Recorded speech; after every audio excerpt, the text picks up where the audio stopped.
রাত তখন প্রায় 12টা। বাইরে টিপটিপ বৃষ্টি পড়ছে। ঘরের ভেতর একা বসে আছে রায়হান। টেবিলের উপর রাখা একটা পুরনো খাম, ভেতরে একটি চিঠি। চিঠিটা লিখেছিল মেহজাবিন।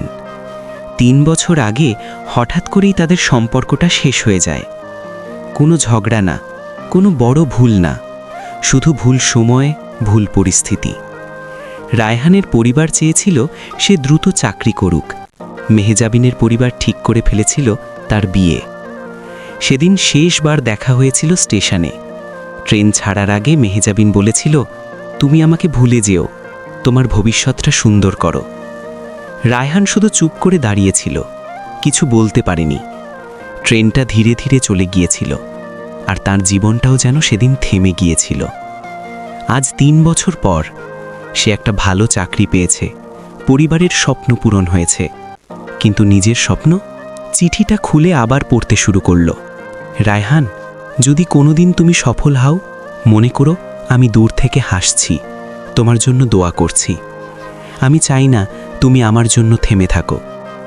চিঠির কালি কিছুটা ঝাপসা, হয়তো বৃষ্টির জল না, চোখের জল। রায়হান জানালার পাশে গিয়ে দাঁড়ালো। মনে পড়ে যায় সেই মেয়েটার হাসি, তার স্বপ্ন, তার বিশ্বাস। সে জানে হয়তো এখন মেহজাবিন অন্য কারোর ঘরে, অন্য জীবনে। কিন্তু ভালোবাসাটা কি সত্যিই শেষ হয়ে যায়? হঠাৎ ফোনে একটা নোটিফিকেশন আসে। সোশ্যাল মিডিয়ায় পিপল ইউ মে নোতে একটা পরিচিত নাম, মেহজাবিন রহমান। হাত কাঁপতে থাকে। প্রোফাইলে ঢুকে দেখে ছবিতে সে হাসছে, পাশে ছোট্ট একটা বাচ্চা। ক্যাপশনে লেখা, আমার পুরো পৃথিবী। রায়হান ধীরে ধীরে ফোনটা নামিয়ে রাখে।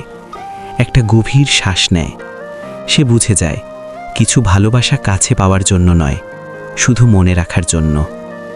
টেবিলের ওপর রাখা চিঠিটা ভাঁজ করে আলমারির ড্রয়ারে রেখে দেয়।